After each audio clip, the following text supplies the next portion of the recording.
Bismillahirrahmanirrahim. Assalamualaikum warahmatullahi wabarakatuh. Pada kesempatan kali ini kita akan mempelajari tentang simple present tense. Perlu diketahui bahwa yang membedakan bahasa kita Indonesia dengan bahasa Inggris adalah jika bahasa Indonesia tidak memiliki tenses namanya atau kala waktu terjadinya aktivitas itu. Tapi jika bahasa Inggris memiliki tenses atau kala waktu terjadinya sebuah aktivitas. Jika aktivitasnya itu terjadi hari ini atau sekarang, ini namanya dalam bahasa Inggris aktivitasnya dinamakan present. Jika aktivitasnya itu terjadi kemarin atau di masa lampau, maka tenses atau kala waktunya ini dinamakan past. Dan jika kegiatannya terjadi di masa yang akan datang, namanya adalah future. Nah, ini yang coba kita akan bahas pada kesempatan kali ini. Hari ini kita akan fokus kejadian yang terjadi sekarang ini. Namanya adalah simple present tense. Baiklah, kita akan definisikan dulu apa pengertian dari simple present tense itu. Mungkin sudah pernah dipelajari sebelumnya ya di bangku SMA atau SMP, tapi supaya lebih jelas kita akan ulang definisinya sekali lagi. Simple present tense adalah sebuah aktivitas atau kegiatan yang terjadi saat ini. Jadi aktivitasnya fokus terjadi saat ini dan berulang-ulang. Sekali lagi, simple present tense adalah sebuah tindakan atau aktivitas yang dikerjakan saat ini dan merupakan rutinitas. Itu begini.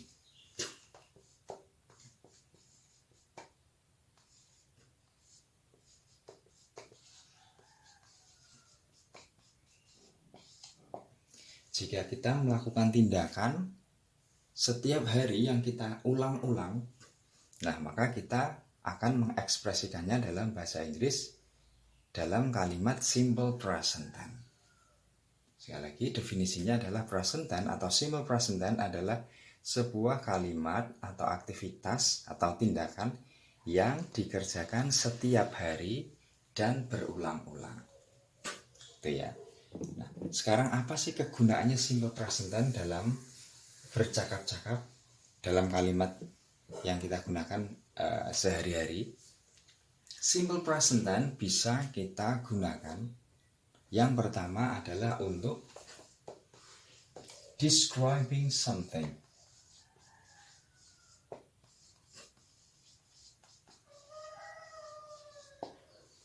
Jika kita ingin mendeskripsikan sesuatu, maka kalimat tersebut kita buat dalam simple present tense. Yang kedua, saya sudah sampaikan tadi, present tense juga bisa digunakan untuk menyatakan sebuah rutinitas atau habit.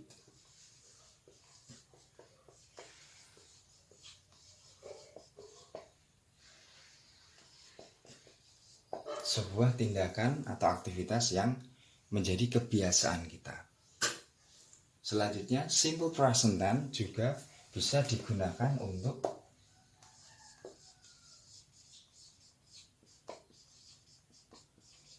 general truth namanya, kenyataan yang kita tidak bisa pungkiri. Contohnya adalah matahari terbit dari timur. Ini semua orang tahu bahwa matahari terbit dari arah timur.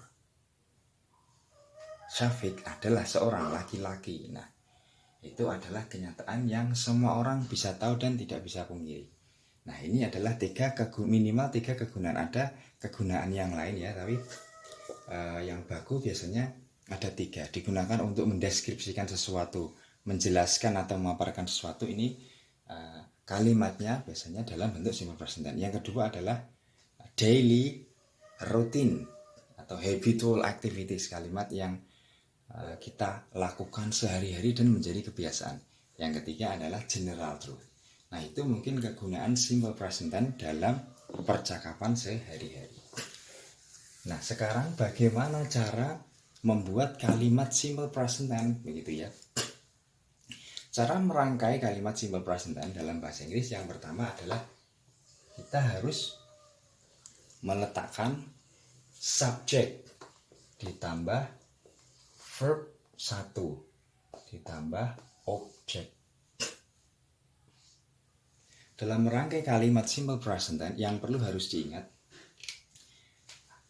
karena dalam bahasa Inggris itu kata kerja atau verb itu mengalami dua perubahan ya. Verb 1 berubah menjadi verb 2 dan verb 3. Khusus untuk present tense ini, dia menggunakan verb yang pertama itu yang harus diingat-ingat. Jadi present tense menggunakan verb bentuk pertama. Apa sih verb bentuk pertama? Kita akan pelajari di lain kesempatan. Hari ini saya akan menerangkan cara merangkai kalimat present tense. Oke. Nah, apa sih verb pertama? Saya contohkan. Verb pertama adalah verb dasar, verb infinitif, verb utuh ya. Jadi nanti kita akan belajar di lain kesempatan perubahan verb 1, verb 2, verb 3. Saya contohkan sekali. Contohnya misalnya play. Ini verb 2-nya menjadi played. Verb ketiganya menjadi played. Nah, inilah verb dalam bahasa Inggris yang kita gunakan untuk merangkai present tense adalah verb yang ini. Ini karena dia verb 1.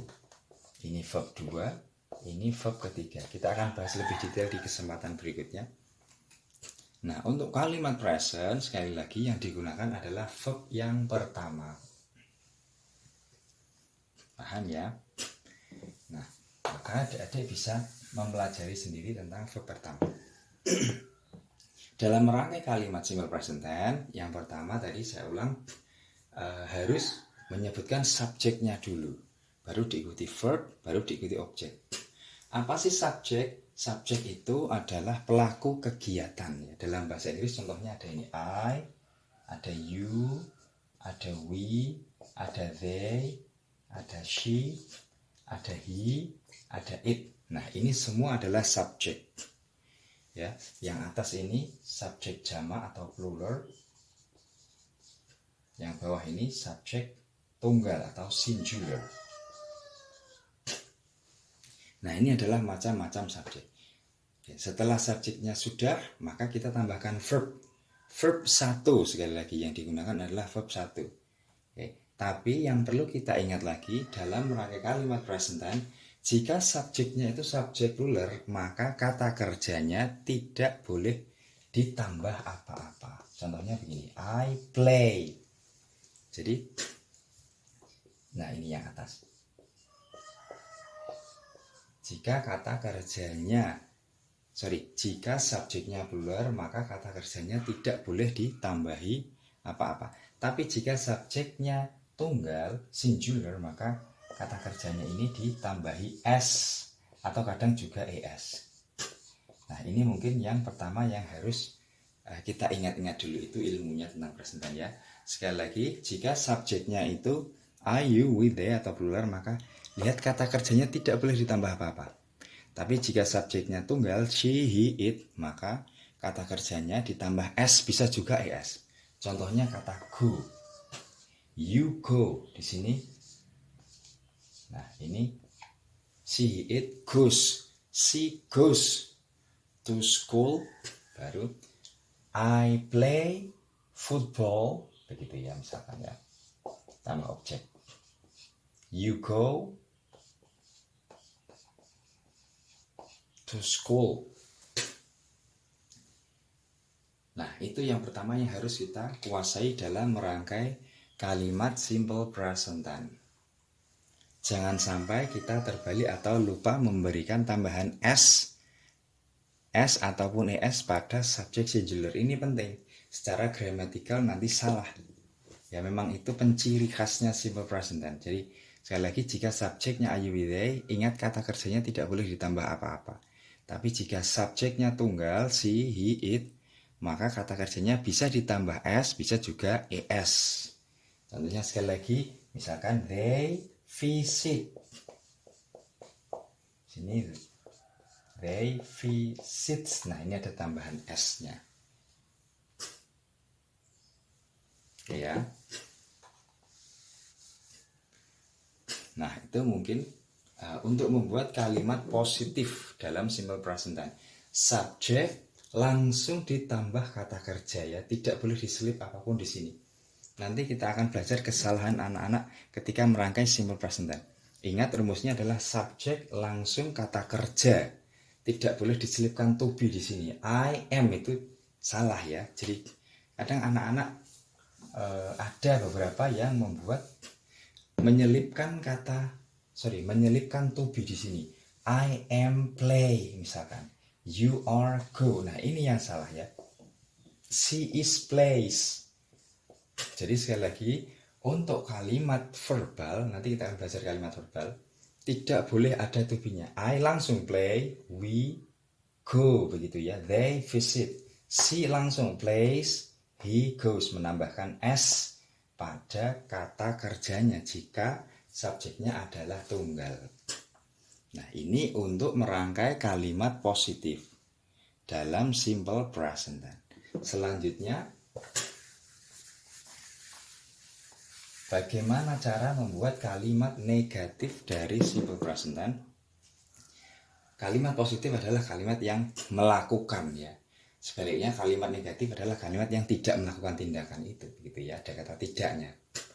Jika kita ingin membuat kalimat negatif dari simple present tense, sama diawali dengan subjek. Oke, tetapi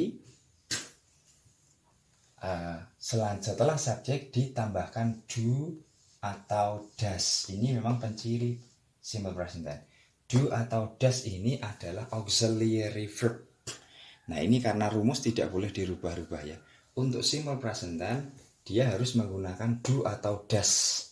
Nanti ada auxiliary lain namanya did, ini tidak digunakan untuk present tense. Jadi untuk membuat kalimat negatif dari simple present tense, rumusnya adalah subjek ditambah do atau does, terus ditambah, nah ini baru not, ditambah verb 1. Begitu ya. Coba kita buat sekali lagi. Subjek I, you, we, they, ini she, he, it. Oke ya. Nah, jika subjeknya itu lagi ya, yang atas ini namanya plural biar nggak lupa, tulis lagi. Yang bawah ini singular. Oke, maka yang auxiliary yang dipakai adalah do. Ini jangan dibolak-balik. Ya, jadi yang atas ini pakai do semua. Nah, yang bawah pakai does. Nah, itu auxiliary yang dia tidak boleh terbolak-balik. Ditambah not, I do not, begitu ya. They do not. Lagi. Yang bawah, she does not, begitu ya. She does not. Baru diikuti verb bentuk pertama. Nah, ingat dalam membuat kalimat negatif dari simple present tense, kata kerjanya sudah kembali ke verb 1 ya. Tidak ada tambahan ses lagi. Untuk subjek jamak maupun subjek tunggal sama saja ya. Sudah tidak menggunakan s atau s lagi. Tambahan ses itu hanya diberikan untuk kalimat positif. She does not go, begitu ya, bukan goes. Kalau yang positif tadi kan goes. I do not go, begitu ya. Ingat jangan lupa meletakkan auxiliary verb-nya. Ya, auxiliary verb untuk membentuk kalimat negatif. You do not go.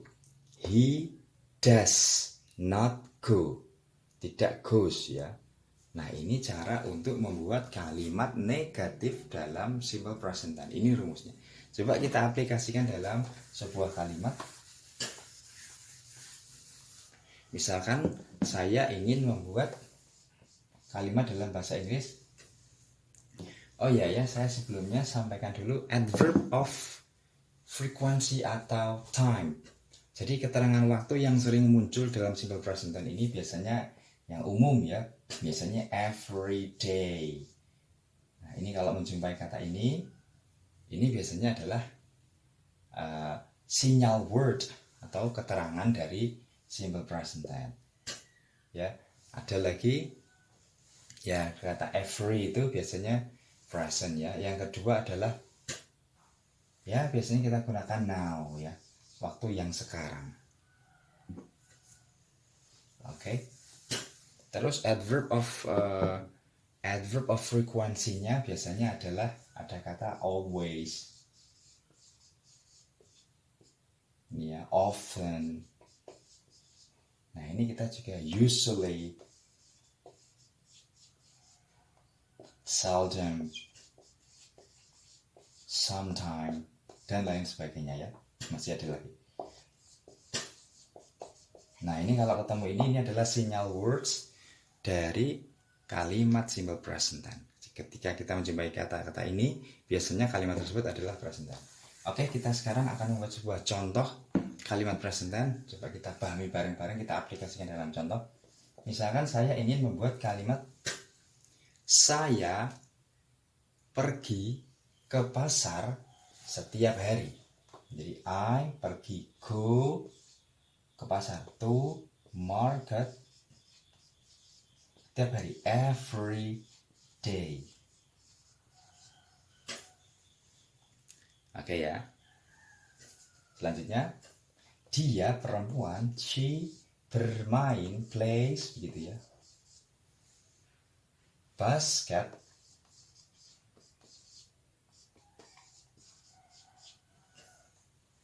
di lapangan.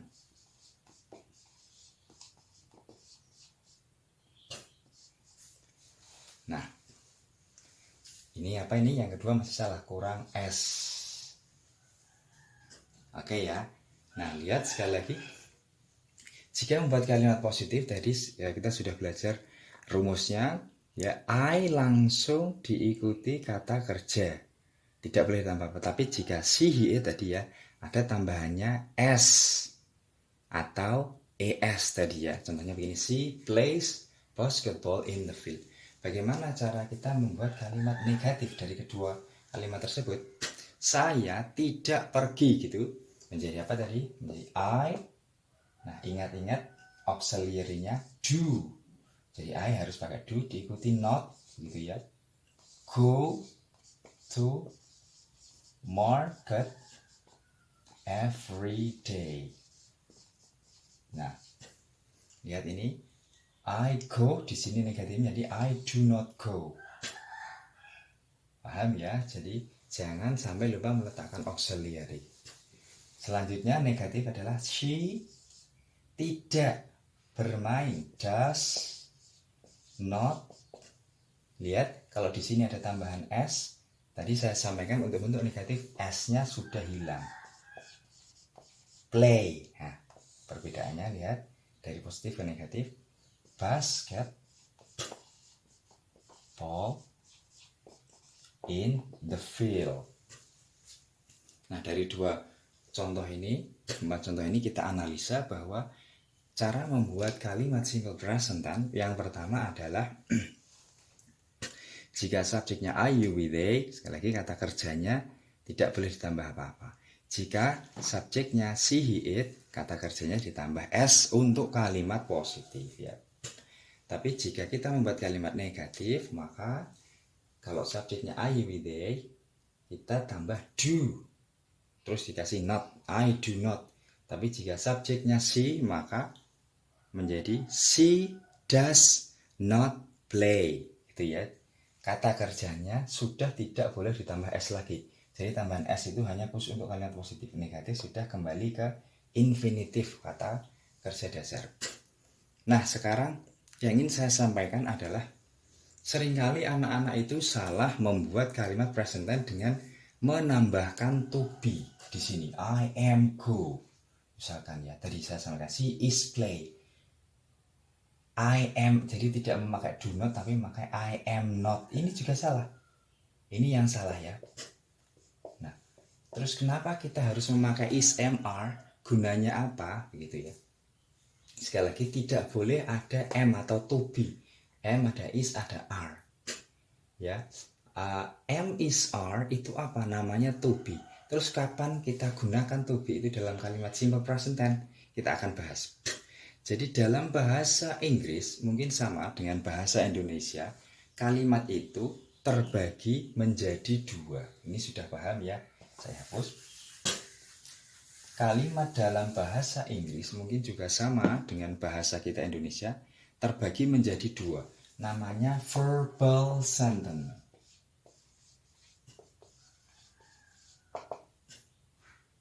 Verbal sentence adalah kalimat verbal. Mudahnya adalah kalimat yang ada kata kerjanya. Kalimat yang ada verbnya. Jadi tadi yang kita buat ini, nah ini kan verb ya. Nah, ini adalah kalimat verbal yang kita pelajari barusan, itu namanya kalimat verbal. Dalam bahasa Inggris kalimat terbagi menjadi dua. Yang pertama adalah kalimat verbal. Kalimat yang ada verbnya, yang ada tindakannya, itu namanya kalimat verbal. Rumus yang tadi adalah kalimat verbal. Yang nomor dua adalah kalimat nominal.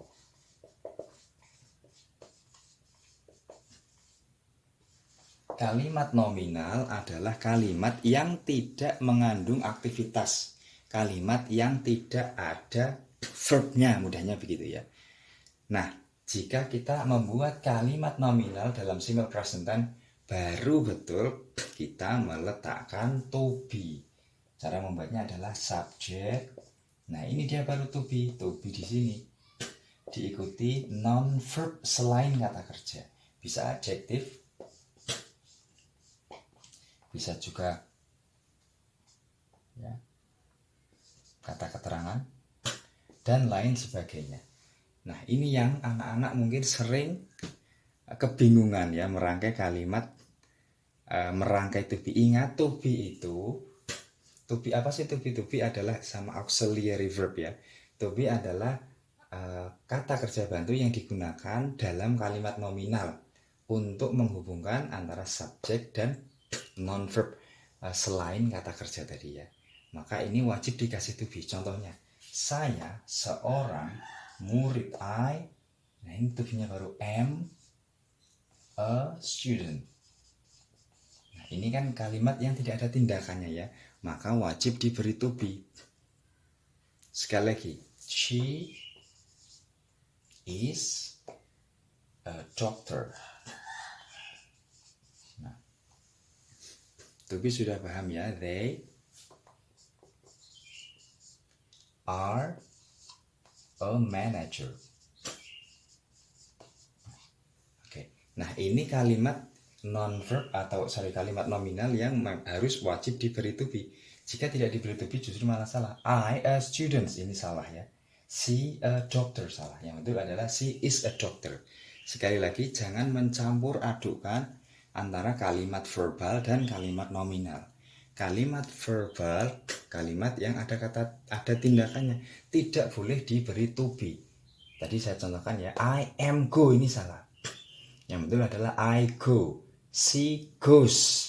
Negatif tadi, she doesn't go, you do not go. Tapi jika kalimat nominal ini wajib diberi to be ya.